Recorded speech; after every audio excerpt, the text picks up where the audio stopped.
Good Lord. That's definitely not subtle, is it? So everybody knows. Okay, yeah. Right. So I'll hand over to you, Greg. So Greg Harvey has come to join us to do an introduction to C deploy and possibly DDEV, if that's right. Greg is the MD of Code Enigma, where I work as well. So it'd be nice. He's my boss. Um, but yeah, I'll hand over to Greg and leave it there. You don't have to be nice, it's fine. I had a horrible feeling that I maybe spoke about C deploy last time, but I'm pretty sure I spoke about C provision last time, right? Yeah, I did. Okay, good. Yeah, it was. I think you were going to touch on it, but didn't really dig into it too much. I So, think probably ran out of time. hmm. So this time I got a bit more organized. I've actually got a slide deck. So yeah, I'll talk about C deploy.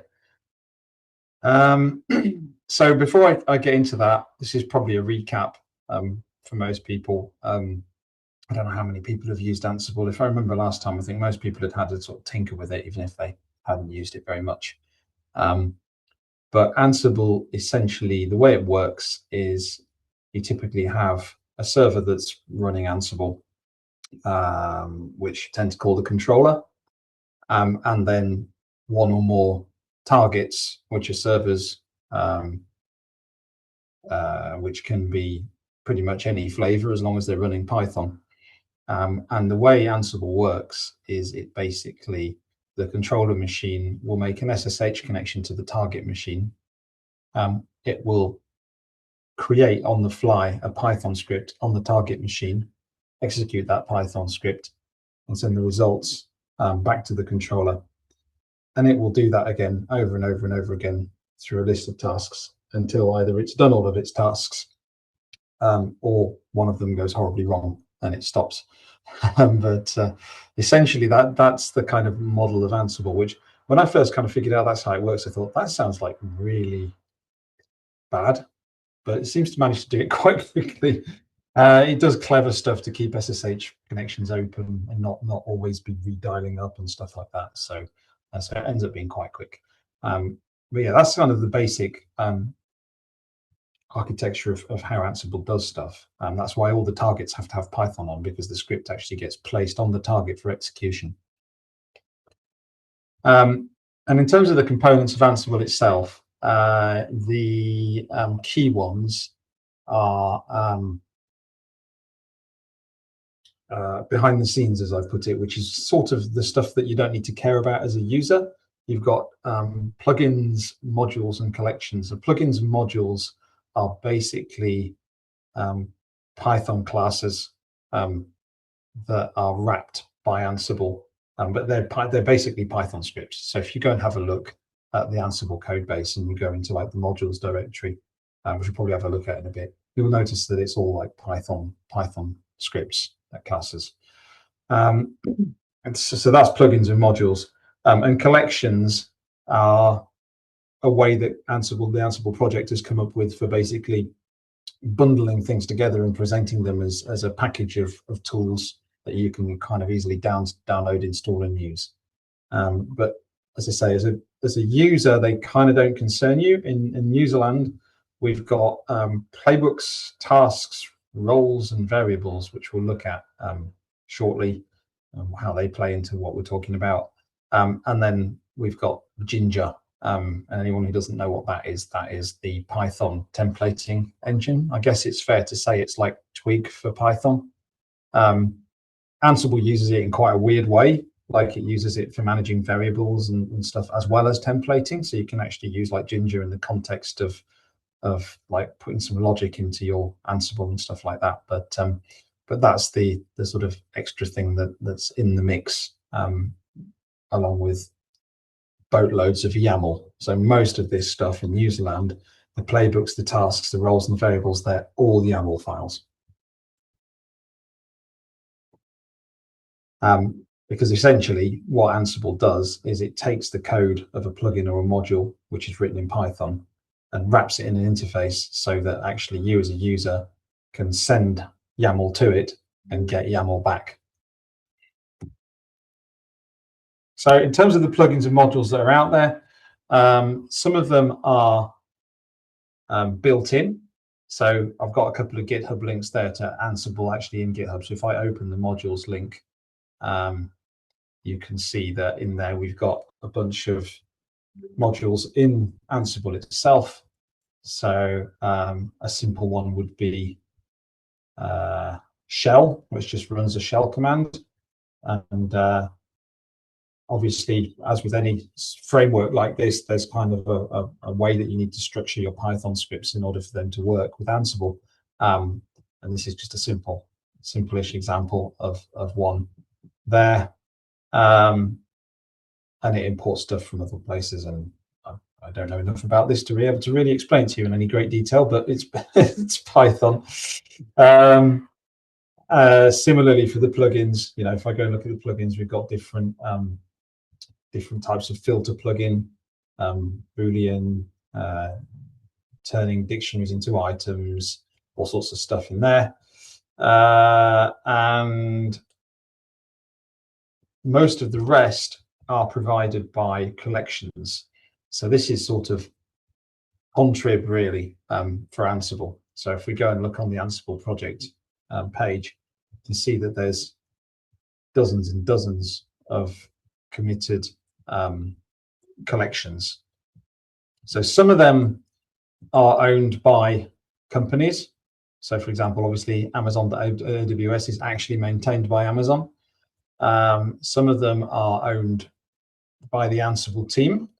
So you've got Ansible.built-in, which is the ones that you actually get in the Ansible project itself, but there's some of the things that the Ansible team have decided that they're core enough that they'll look after. Anything that begins with community is looked after just by cheerful volunteers. Interestingly, with the AWS sort of stuff, what tends to happen is things start in community.aws, and if they look useful and important, then AWS will nick them and move them over into Amazon.aws, and the community AWS one will disappear because it will become part of that. But it's all open source anyway. And then you'll find that, yeah, big companies like Cisco have quite a few collections for their various different operating systems and stuff like that. If you go down, there's a Kubernetes collection that they look after. There's a couple of Microsoft collections. There's NetApp there. You get the idea. I'm going to come back to that in a little while. I just wanted to show you that there's that whole sort of contrib infrastructure out there and support behind the scenes that you can draw on. So they actually get loaded in by something called Ansible Galaxy, which is one of the packages that comes with Ansible. And it's like packagist for Ansible, is what I've written there, basically. You go onto the Galaxy website. Let me think of an example. I should have done that earlier. If I want to install, I don't know, let's see if there's an MB collection. There probably isn't now. Yeah, so there's a few people there that have made roles for installing MB, the media server, and have published them on Ansible Galaxy. So if I want to use one of those roles, I can just go and install it like that, or just like Composer, I can stick it in a requirements file and pass that into Ansible Galaxy amongst a whole load of other collections and just sort of pull all that stuff together. A bit like with Drupal, or indeed with Composer, you don't need to reinvent the wheel. If somebody's written a decent role that you like and you find it on Ansible Galaxy, you can just use their role or their module or whatever instead of making your own. So that's good to know. And installing them, as I said, there's two ways. You can either install them just by typing Ansible Galaxy install and then the name of your collection. So like community.postgresql, for example, or you can have a file, a YAML file with the collections and roles from Ansible Galaxy you want to install, and you can just use this -r flag and say install everything in this file, as passing it a requirements flag, hence the -r. So In the user land, we start with playbooks. Playbooks have a structure, various things you can do with them, but at a base, the two things that they must have is hosts and tasks. Hosts, obviously, where you're going to actually operate your playbook, and tasks, the things you're going to want your playbook to do. And each one of your tasks will call a module. Okay, so there's no other way to do this in Ansible. If you can't just kind of make up tasks. The tasks have to invoke a module, and if a module doesn't exist, then you better be good at Python, because you're going to have to write it in Python so that you can then invoke it. So, which is probably some of the stuff I'm going to have to start digging into next year with us working on Scaleway integration. But fortunately, as you've seen already, Ansible does an absolute ton of stuff out of the box, and there's an even bigger ton of stuff in the Galaxy repositories. So most of the things you're ever going to want to do are there. And there's things like Swiss Army knives, like ansible.builtin.command, which just lets you run a bash command. So if you can't do it with a module, but you can do it with a CLI tool, you can cheat, basically. But we'll come back to that in a little while. There's all sorts of things you can do extra. So for example, in the example on the right, you can see that I've actually moved my message into a variable under vars. There's another technique called vars files, which I'll probably show you later. And you've got things like pre-tasks and post-tasks, so you can do things before and after your main play. And so there's a lot of stuff in a playbook, but the most basic form is just hosts and tasks. Then you've got roles. And roles are a bit like playbooks, but they only have tasks in them. They are basically just collections of tasks grouped together to complete a common goal. And the advantage of that is, if you create a role that does something like, in this case, the one on the screen, this is about half of our role that installs Drush. If you have a group of tasks together to carry out a task like installing Drush, you can put them into a role, and then in your playbook, you can just call that role. You don't actually have to run these tasks in your playbook. So it means that you can actually make your playbooks much more readable and clear, because you've actually done all the heavy lifting in your roles. And it makes them more reusable, much easier to reuse than having to like copy and paste your Drush install steps from one playbook to another. You can just have it in a role and just always invoke the same role in every playbook. Again, we'll look at this in more detail later. So why CE deploy? What have we done?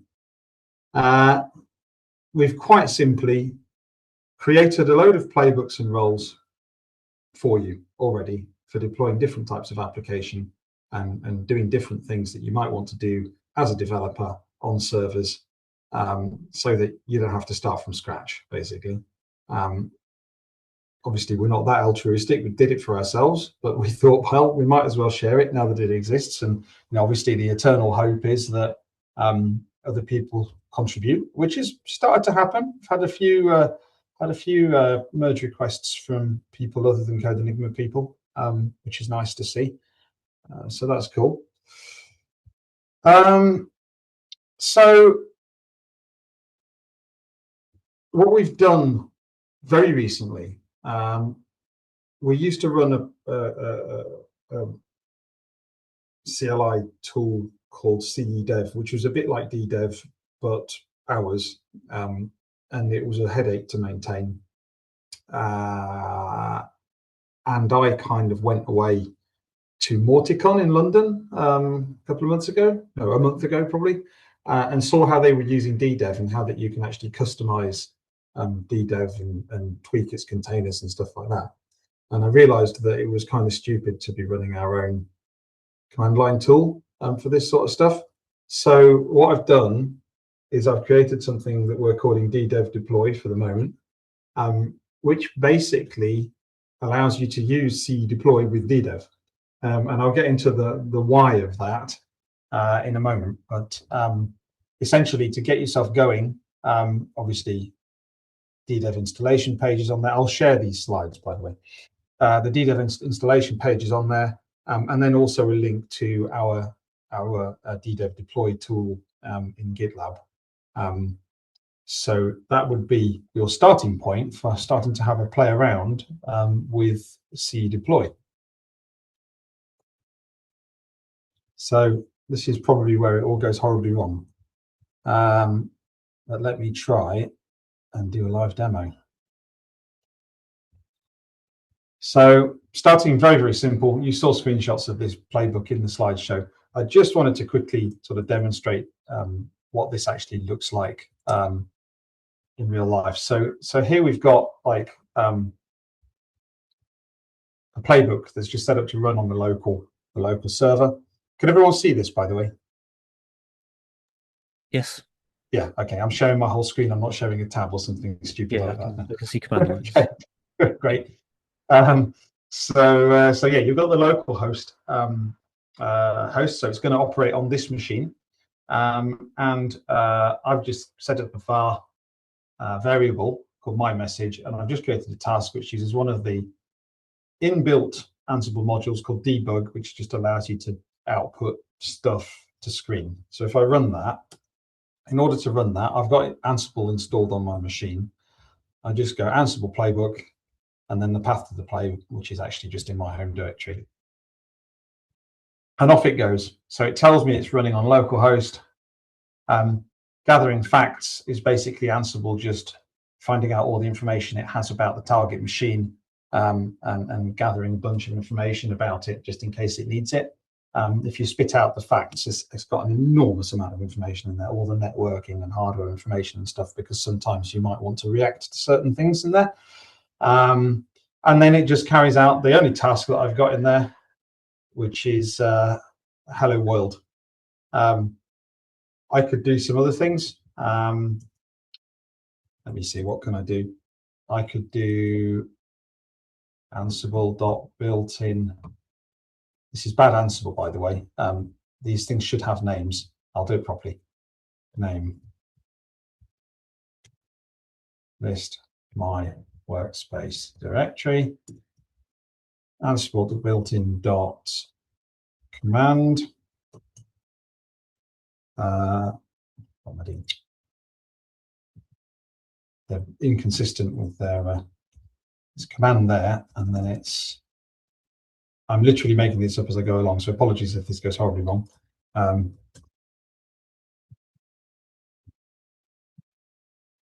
then I'm going to use something called register, which is quite cool. It allows me to actually put the return from the target machine back to the controller machine into a variable that I can then reference later.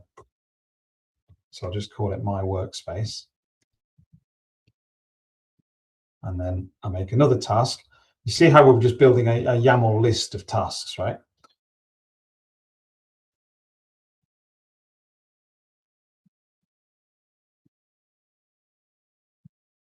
So I just put debug,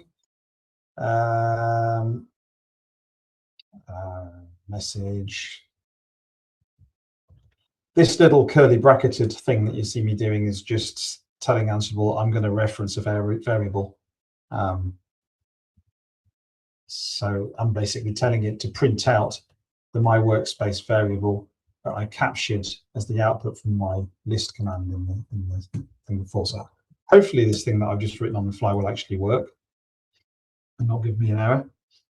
Yay! Okay, cool. So so you can see gathered the facts, printed out hello world message. It carried out the task list my workspace directory. It turned yellow to tell me it actually did something. And then I told it to spit out whatever it found. So it gives me the full output of what it found in my workspace directory there. So that's, pretty simple example. Now, if you wanted to run that in a DDEV container, you could, and we're going to look at that in a second. The beauty of this is now, if I want to run it somewhere else, and I made a dummy machine earlier today in our test account, if I want to run this somewhere else, I can change hosts like that to my machine that I want to actually run the playbook on. And then I can still run the Ansible playbook. Has to be a little bit different. Normally, Ansible has an inventory file or some kind of inventory lookup that tells it what machines are available to it. And I haven't provided it with one, so I'm going to have to manually provide it by using the -i flag. And I can't remember what my machine was called now. Bear with me a sec.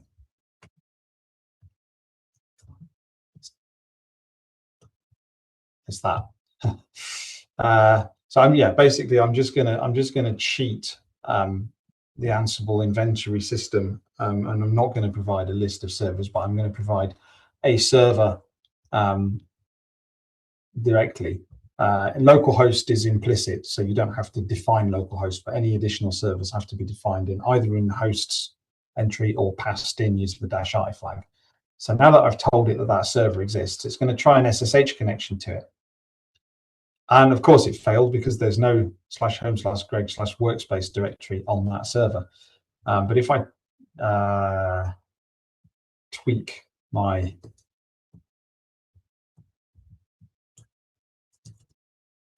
playbook, there you go. So that's just showing my home directory. And that has now run on a server. Or if I want to, I can have multiple hosts.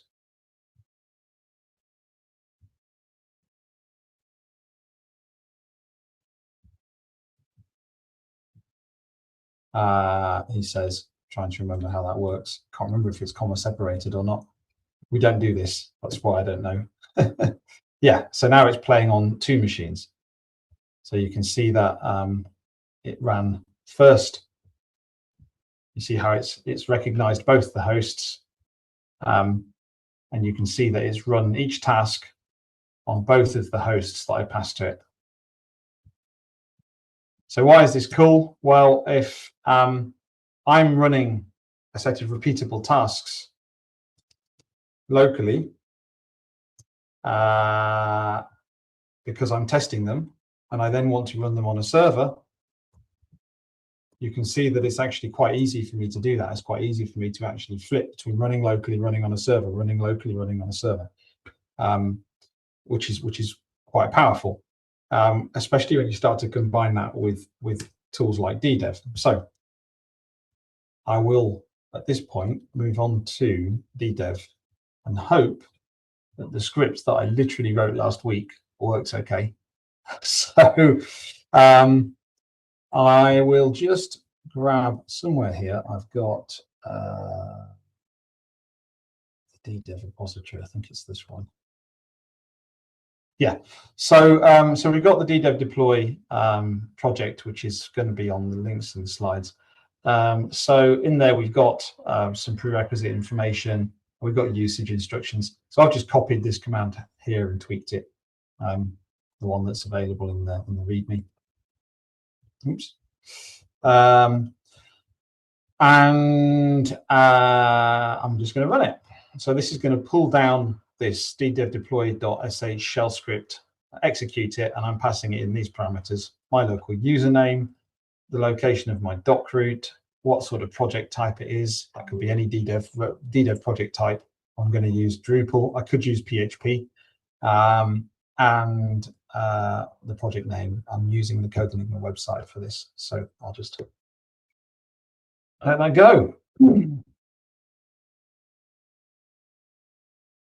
So you see there, it says it's starting CWW, and we can see that it says it's using a custom web build configuration. It's picked up that I've provided a Docker file. That's actually in our repository. And so that got pulled down and put in the right place, so the DDEV would just pick it up. And within that Docker file, there's extra stuff going on, which installs CE deploy onto the DDEV web container. So you now have, if I go DDEV SSH and I go and have a look in my home directory, if I can type, I now have a few things in here. I have C deploy, and I have Ansible, which is actually a virtual environment, a Python virtual environment, just making sure that I'm working on a consistent version of Ansible. And I also have C provision, because I used that to install C deploy. Because rather than running a separate bunch of scripts to for C deploy, I just used our C provision deployment tools for Ansible to install C deploy. It's just the easiest way to do it. I know it's a sort of inception, but yeah. So there we go. This is a DDEV container, and it's got C deploy on it. The other thing that's going on in here is in the DDEV directory, we have a new script called cdeploy.sh, which is a shell script, and we have in web build, no, sorry, in commands. In commands web, we have a deploy command, which will actually make sure that we have a playbook. And as long as we do have a playbook, it will execute C deploy using that playbook. So it's actually looking for this playbook, deploy / deploy -ddev.yaml. So I'm just going to back out of this a second. Show you my repository route. So what we normally expect with C deploy, technically anyone can organize this any way they like, but the convention that we've come up with is that there will be a deploy directory in the root of your repository alongside your composer files and stuff like that. And if I look inside that deploy directory, it will have a playbook for each kind of deploy that you want to do. So in this case, we've got the development environment, we've got the production environment, we've got the staging environment, we've got a couple of sync jobs. And all importantly, we've got that deploy -ddev playbook that we're expecting in order for our DDEV script to work. If you're not quite sure where to start with that, help is at hand. The README includes an example playbook and an example variables file, which you can just copy and paste to get you started. So I'm just going to show you what we've got here.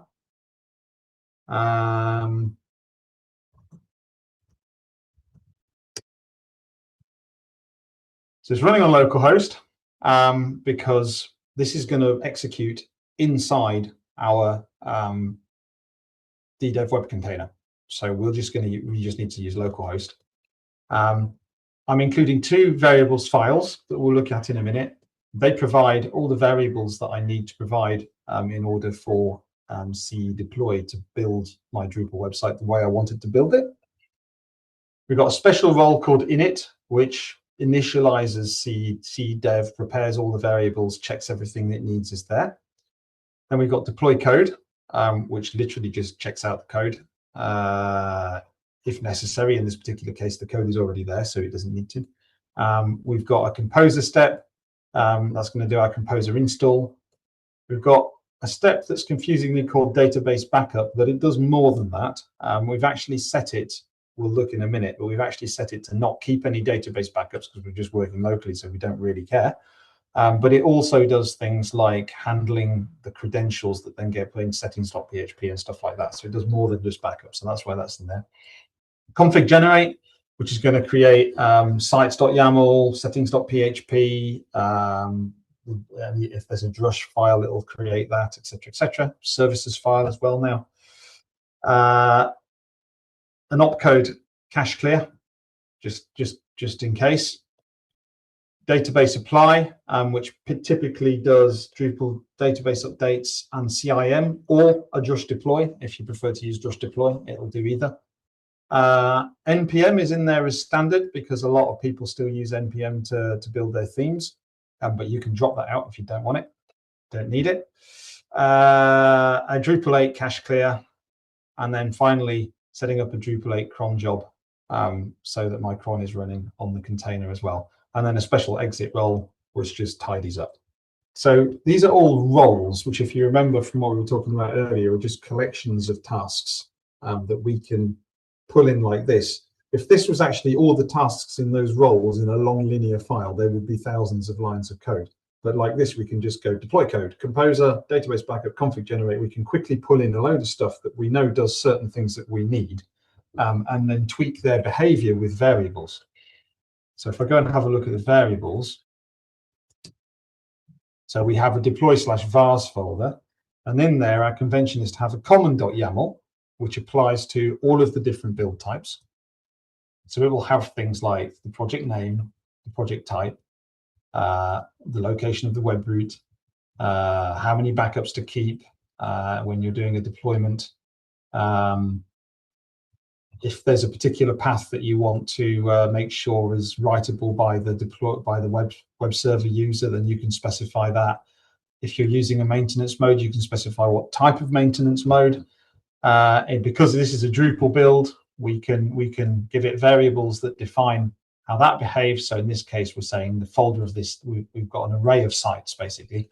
In this case, because it's not a multi-site, we've only got default. So we've got the folder default, the location of the public sites folder, the import command to use, the location of the import directory relative to the root, sanitize command if we're doing a sync, the install command if it's a first build, and what the cron should look like. And again, if you've got multiple cron jobs, some of our clients will have 5, 6, 7, 10 cron entries here with different minutes, jobs, etc.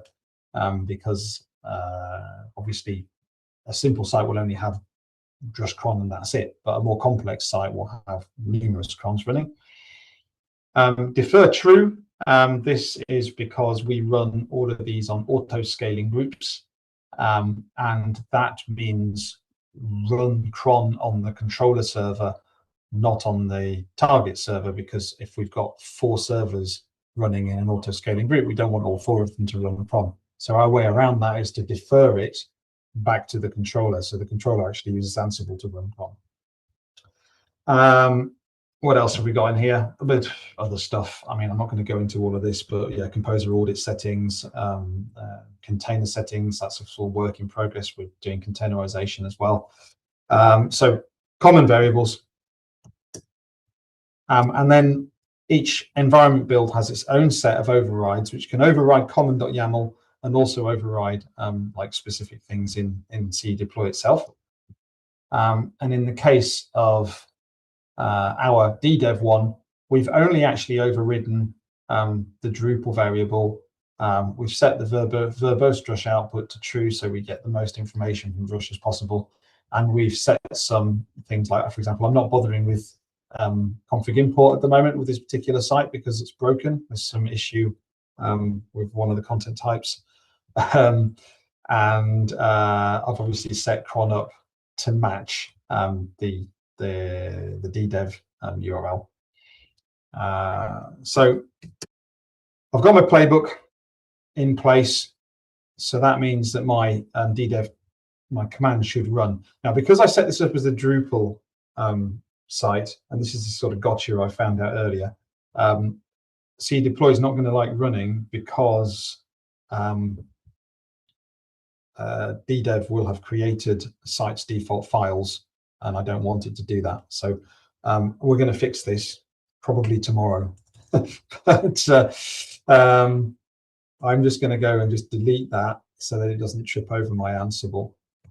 And what I'm going to do is I'm going to create an extra task just for DDEV that just basically makes sure that that file is gone before the build. Because the way that the C deploy works is it actually creates the files elsewhere and then symlinks them in. And the reason that we do that is obviously if there's multiple webheads, you need to have a consistent files directory.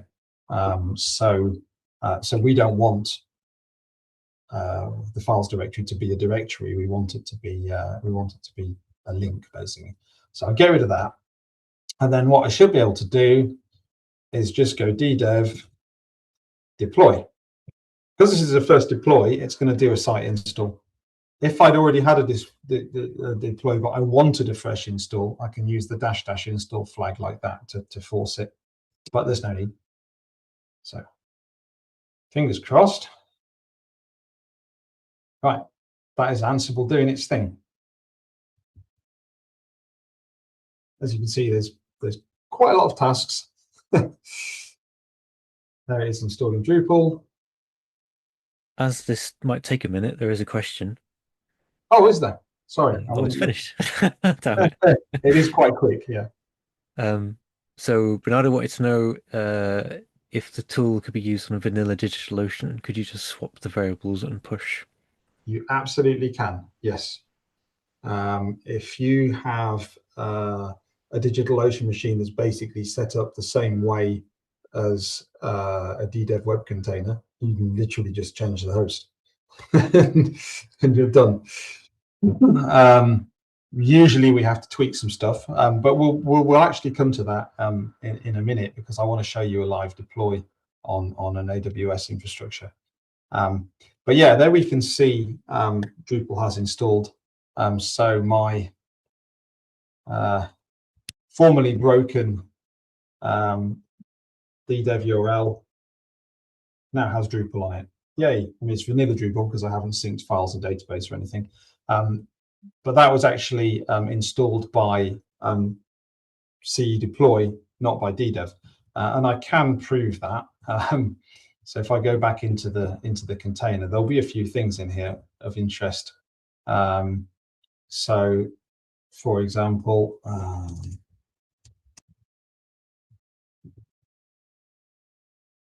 you can see in the folder above, there's a cache tool been installed. So one of the things that CE deploy has done is it's detected the PHP version on the container, and it's gone and fetched the correct version of cache tool, which is a PHP cache manager. If you've not heard of it, it's very useful. It's a PHP cache manager, and it's gone and pulled that down and stuck it in a directory above, and used that to handle opcache, APCU, file stat cache, and all that sort of stuff. So it's done that, and other things. If I go and look in sites default, we can see that indeed files is now a link. It's created a shared folder as it would on a live server, and if I go and have a look in that assets, we can see that it's created private files and public files, which is good. If I look at settings.php,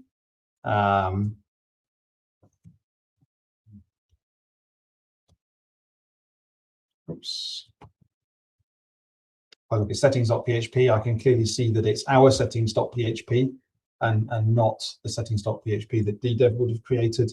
So we can see this has definitely been created by CE deploy within DDEV. And if I want to run it again, it will basically do all the same stuff again, but this time it will jump over the site install, and it will do a drush deploy or drush CIM or whatever you've told it to do. In this case, it's just the database updates, but you can see it's got that apply database updates instead of where it used to have install Drupal.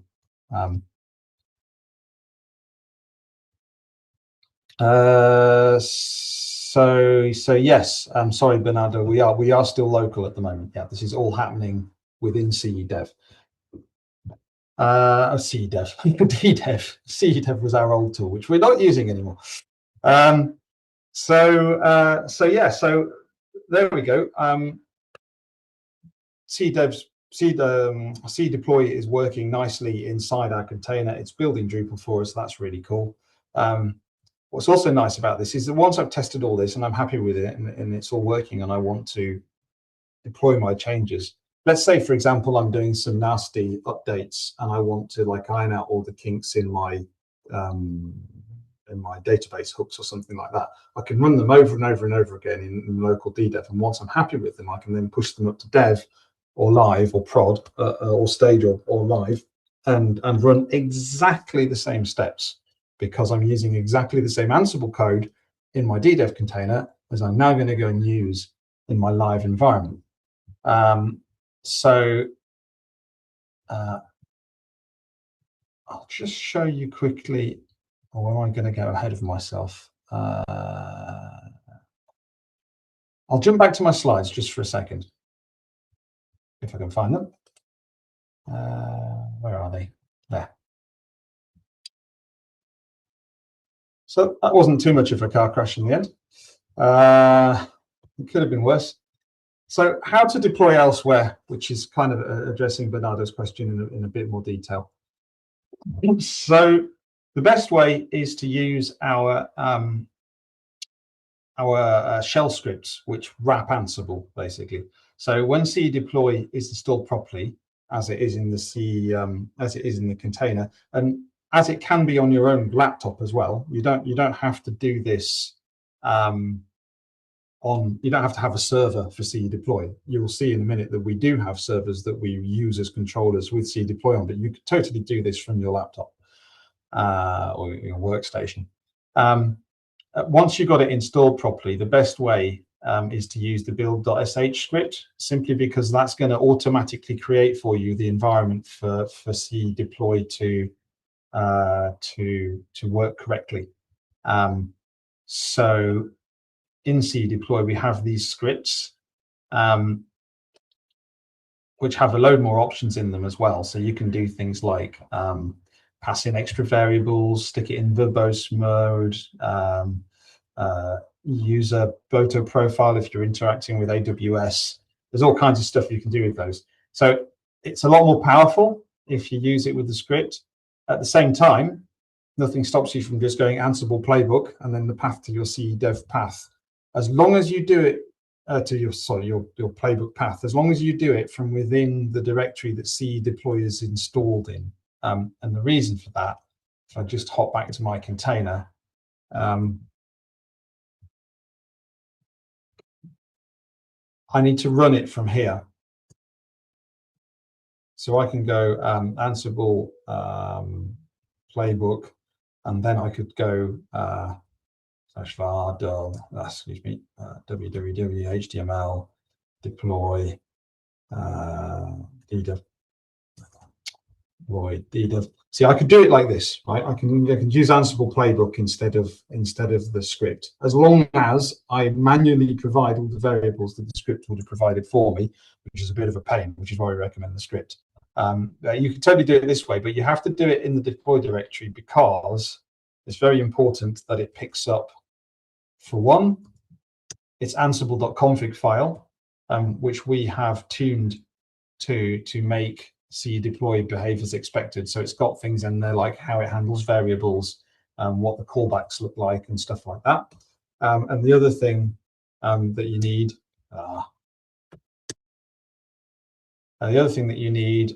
is in the config directory.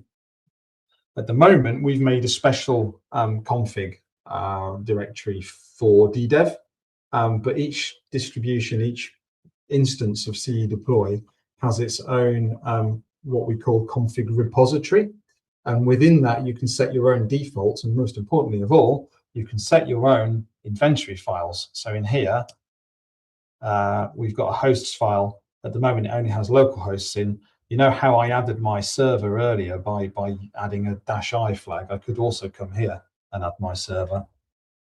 Dummy test Greg.CodeEnigma.net. I'll type. If I add it there, I won't need the -i. Okay, but in order for it to pick that up, it needs to be running from the C deploy directory when I run Ansible inventory.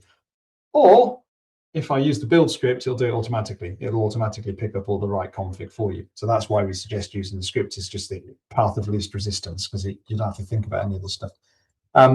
Just while I'm there, we use a powerful mechanism of Ansible called group vars in order to provide overrides for DDEV. What I've got in here is a whole bunch of stuff that we set up. So if I look at dddev.yaml, you can see that I've done things like I've called in the local desktop user's username as the C provision username when we're configuring things, because it's always you. We've set a build type. We've told it to only keep one build because we're not doing that sort of thing.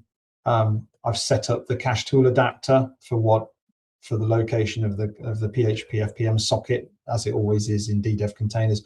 So there's a bunch of stuff in here that I've set up, username and password for and location of credentials file for DDEV specifically. So there's all kinds of stuff that I've set up in here specifically for DDEV, and that's the config repository that we run for DDEV. We also run our own config repository for, say, Code Enigma, for example, which has a whole different set of defaults in, because we don't have PHP FBM running the same way and stuff like that. So but that's why it's important that Ansible playbook and Ansible executes from within that C deploy directory, or you use the script. I've digressed a bit there. So,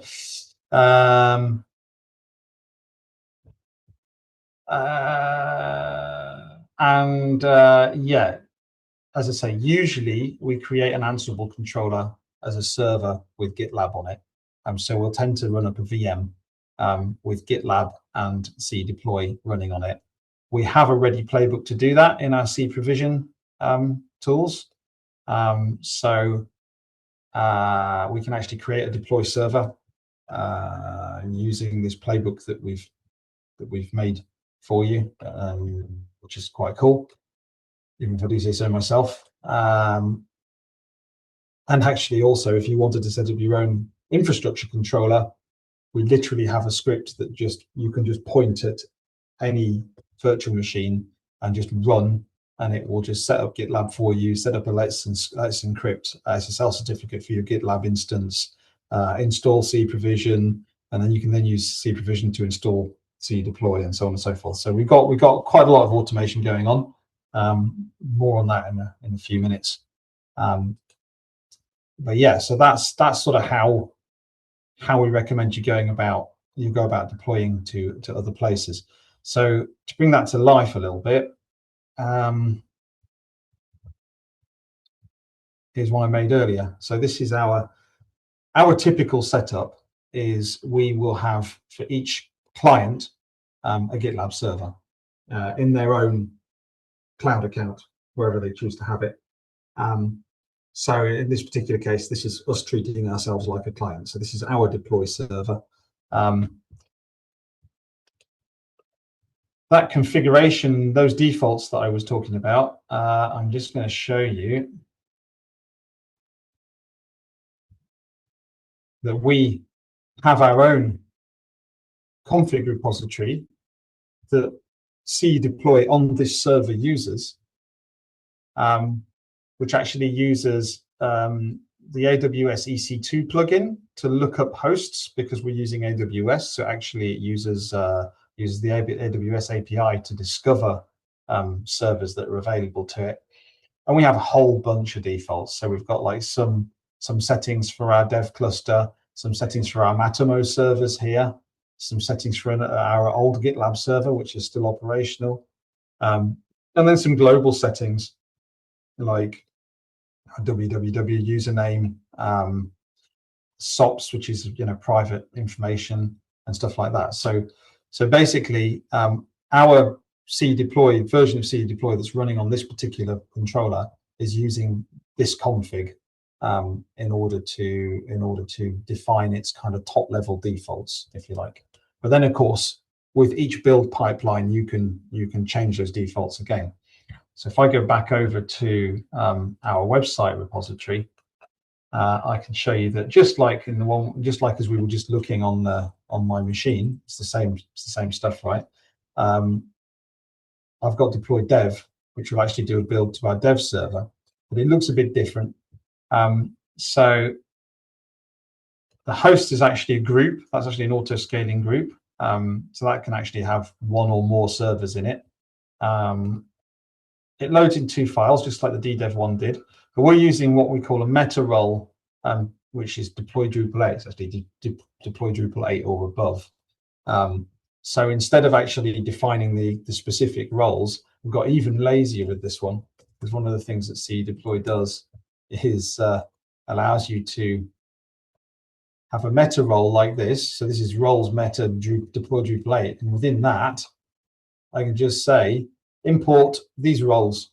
So we've got initialize, deploy code, composer, take the site offline, configure the database, generate a settings file, clear op cache, do the database stuff, sanitize the admin credentials. There's a story behind that. NPM, move the live symlink. So the way that actually C deploy works is it always keeps your last build, and when it's actually gone live, it builds a new Drupal or a new application in its own unique folder.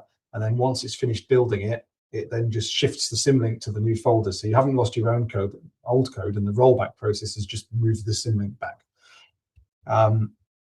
Drupal cache clear, bring the site back online, set up a couple of cron jobs, one for backing up the database nightly, and one for running any crons that we set up for our Drupal. So that's our standard meta play for Drupal. You don't have to use that. You can cherry pick.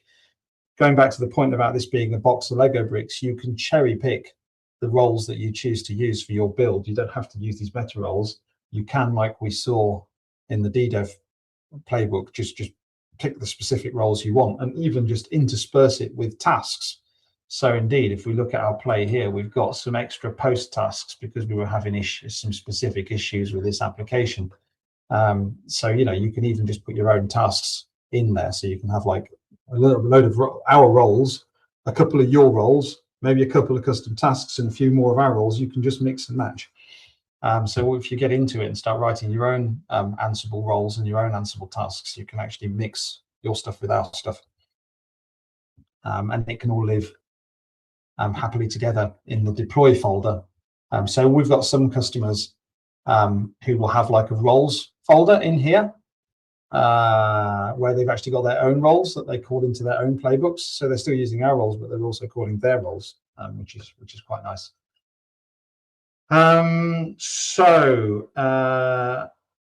Yeah, this is going to run a meta deploy. If I look at its variables, that's DDEV, sorry. If I look at its variables, we can see, are there any differences in here? Yes, cache tool is using Unix socket instead of TCP, so we had to set that. It's got this extra special stuff here because it's an auto-scaling group. It's using something called SquashFS for its code base.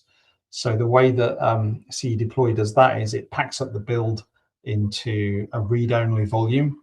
And the reason that we do that is it means that when auto-scaling machines pop up, they come up really, really fast because basically the auto-scaling processes boot the machine and mount the SquashFS volume, and you're on. So there's that, and then yeah, just some tweaks. Obviously, the actual URL of cron, the target for the deferred jobs will vary depending on the environment, stuff like that. But if I go and look at what's happening in GitLab CI, I say this is in GitLab CI, but this could equally be just you running a command like this on your workstation. So what we have is basically we're just running the build.sh script, passing it in the GitLab project directory, giving it the playbook, deploy dev.yaml, giving it a build number, which it uses to make a unique directory for this build. So you would need to come up with some means of having a counter unless you wanted to do that manually when you were using it locally. A build ID, that is going to create what we call a track file in the C deploy directory on the controller so that it knows what the ID of the last successful build was, which is important. If you're using AWS, you pass it the Boto profile to use. And then we've just got a few other extra bits and pieces in here. But essentially, if you go and look at the script that we're running in the context of DDEV, it's almost the same. It's just this one's being called by GitLab CI, whereas the DDEV one is being called by a bash script that's being wrapped by a DDEV custom command. But ultimately, all you're doing is the same stuff every time with the same tasks and the same roles and the same variables. So I can just kick this off, and I'll make a new pipeline. I'll pick dev. This is made a bit more complicated, of course, by the fact that we've got loads of other options in here, which I just don't have time to go into, but you get the idea. So I'm just going to say build type dev, deploy, click on new pipeline. and off it goes.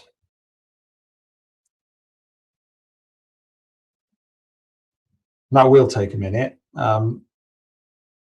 So while that's doing that, I'll just have a look at what's going on in the questions. It looks like so yes, Ralph, you're absolutely right. I would love to do that. As I say, I've only just kind of discovered this in the last few weeks. So the quickest win was was quickly doing it this way with our own repository and an easy install. But I would love to make it a proper DDEV add-on for sure. Which parts of DDEV will also need to deal on DigitalOcean for everything? Right. Technically none. Yeah, what Phil said. Thank you, Phil. Thanks.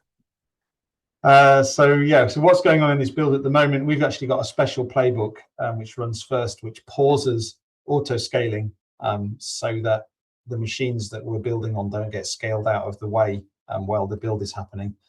Now it's running the actual build. So these are the same steps that would have run in your DDEV container. But this time, instead of running in DDEV container, they're running on a webhead. This is an ASG with one machine in it at the moment, but if it was an ASG with 4 machines in, you'd be seeing each one of these tasks run 4 times. So it goes composer. Now it's going to do the database jiggery pokery. So what we're doing at the moment, this populate new database, this is our recommended approach to database handling. It handles like taking no backup at all, and it also handles taking a MySQL dump as a backup. But what we've got it set to here is what we call rolling, which means actually it will make a new database that's a copy of the previous database every time there's a deploy. So that obviously uses some disk space, but it means that actually rolling back is literally instant. Like you move the symlink and you switch back to the old code base, which is already pointing to the old database. You don't have to go and restore a MySQL dump or anything like that. So we think for the sake of a bit of disk space, the approach of actually making a new database every time you do a build is a winner, really. Some customers don't do it, especially on dev infrastructure. They just sort of say, yeah, well, don't bother with the database backup. We've got last night's backup anyway, which is fair enough. But certainly for production systems, we recommend rolling database. So new database with every build, and rollback is move the symlink and you've rolled back, which is fabulous. Saved us a few times.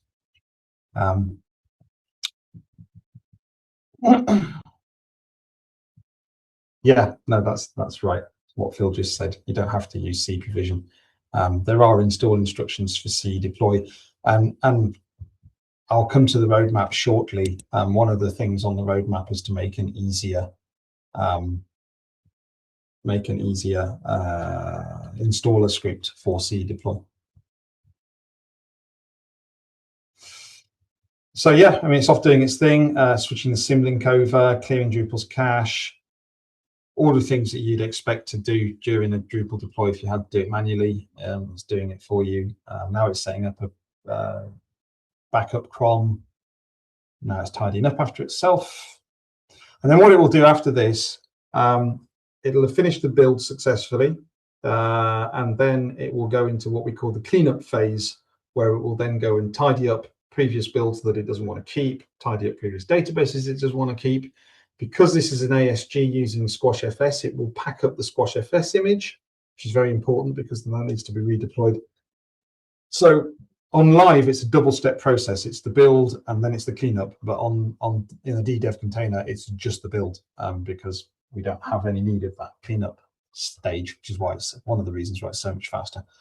But I'm going to leave that cleaning up after itself. I think you've got the point that we're running the same Ansible code with a set of variables on a live server. And the nice thing about that is it means you can test all of this stuff in your DDEV container before you then go and run it on a server. So back to my slides, which refuse to go into full screen. There we go. So what's in the box? of C deploy. There's loads of stuff. That's just a bit of a screenshot. But if you look down the roles that are available, we've tried to make this as agnostic as possible. Under Meta, we've got ready-made playbooks for Drupal 8, 7, 10. We've got Mattermost, Mautic, SimpleSamlPHP, recently WordPress. So we've got a whole bunch of stuff in there. Can't go back. It's refusing to do the back button thing. We've got API calls. We've got ASG management, which I just talked about, that ability to stop and start auto-scaling groups. We've got audits. So at the moment, we've just got Composer as an option, but we intend to grow that out. So code audits can be done by Composer automatically as part of your build process. We've got various different types of cache clear, Drupal 7, Drupal 8, Mattermost, opcache, etc., etc. I can kind of ignore CDev.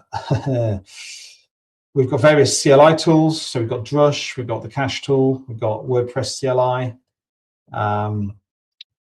Composer, obviously, generate config, which supports various different project types. So it will create your config depending on the kind of project that you're building.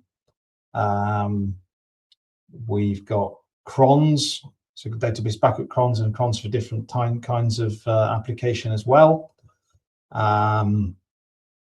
Various bits of database backup, database update application, deploying the code itself, moving a symlink, sending an email, which you can invoke in various places, different kinds of maintenance mode.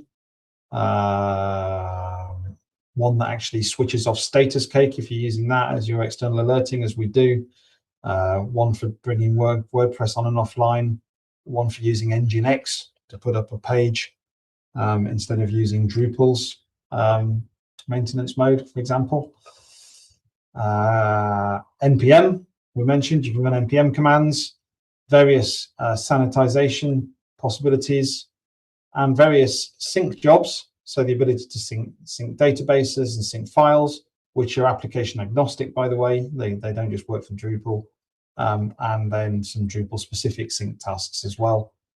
And then finally, supported tests. We've got Behat testing, we've got Diffie testing, Lighthouse CI, PHP Code Sniffer, and PHP Unit. We've got roles for running all of those test frameworks built into your CI.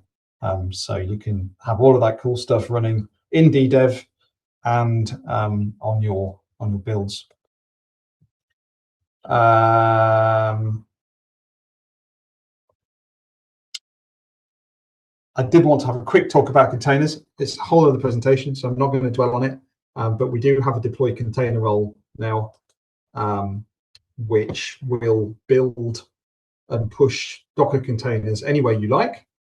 So you just basically provide it with a Docker file in the form of a template. It will take that Docker file, it will build it, it will use the credentials you provide to it to log in and push to a registry. The Welsh Government are using this already quite extensively. It's particularly powerful if you combine it with AWS ECS, because we've got loads of automation going on so that you can actually basically create a set of an ECS service with its own load balancer, SSL certificate, listeners and everything, just all automatically, it just pops up. So if you go on gov.wales and use their search feature, it's using this. And when they do a release, they basically just like click build, and what it does is creates a new search app container, pushes it up to ECS, updates the services, updates all of the target groups, load balancers, SSL certificates and everything, and just puts the new containers online. And it's also driving some upcoming work that I'm going to talk about in a second, where we're actually looking at moving, for clients that are on AWS, moving their cron jobs to ECS containers, because you can do scheduled tasks with ECS where you have a component, a container can pop up and run a drush command, for example, and then go down again, which can be really handy for like migration jobs and cron jobs. So I just wanted to mention that. As I say, it's a whole other presentation getting into it. In terms of what we're doing next, we've got milestones on GitLab, so you can go and have a look and see what we're up to at any given moment. Not very much right now, or rather we're doing all the things that aren't in the milestones list, which tends to happen. You set up milestones and then you find loads of other things that you need to do first.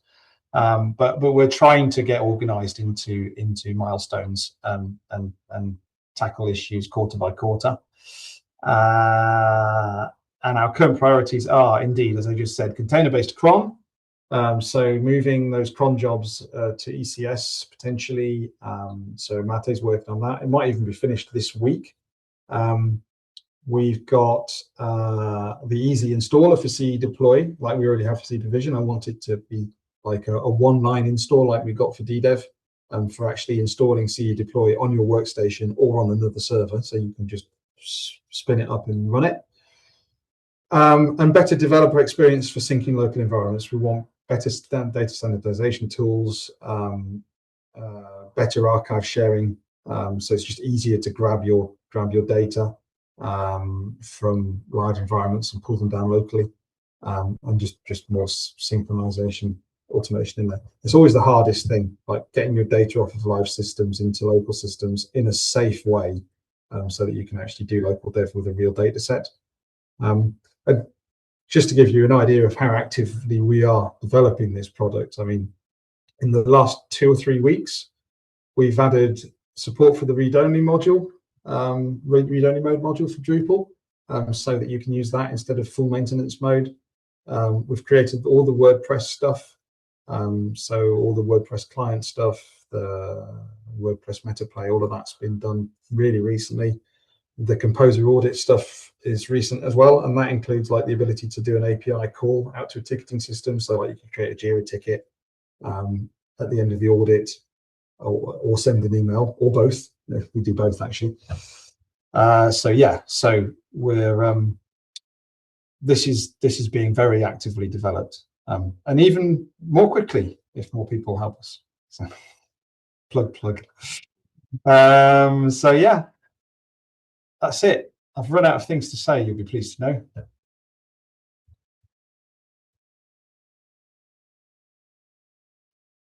You know what I will do though? I will stick the slides in here. Let me make sure that they're actually, let me just make sure that they're actually public. Not at the moment. Let's see. Anyone with a link? Done. Keep doing that. Hot corners. There you go. There's the slides. Thanks, Greg. Are there any other questions from anybody?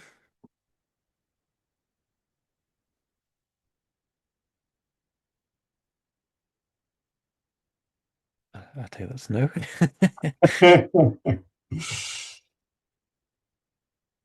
Yeah, so it looks pretty simple to get set up with C deploy and DDEV, and then it's just a case of really understanding the where the configuration files are for your roles, isn't it? So, and that's always in the deploy folder. So yeah, all good. Yeah, it is pretty complex. It is pretty complex Ansible, so I do appreciate that it's a bit of a fire hose. I think the best way to get going is yeah, I think probably just follow the onboarding stuff for DDEV, get it working with a pretty simple test site, something you don't care about, and just have a play really. The documentation for C deploy is okay, but we're working on making that better. I'm hoping that by the end of January we'll have an easy installer for any workstation or server that's running Linux, which will make life easier. So yeah, we'll watch this space really.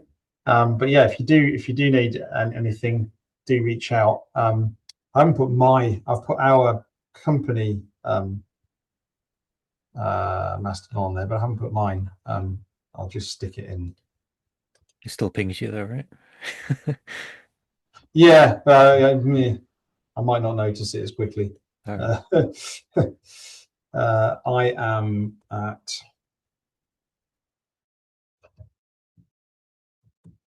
this Mastodon server, so feel free to drop me a message or a whatever they call it. They're not private messages, are they? I don't know, hidden messages. Or whatever. If you want to have a go and you're struggling, then yeah, just or feel free to raise an issue in GitLab as well. But yeah, there you go. Nice. Who's next? Who's next?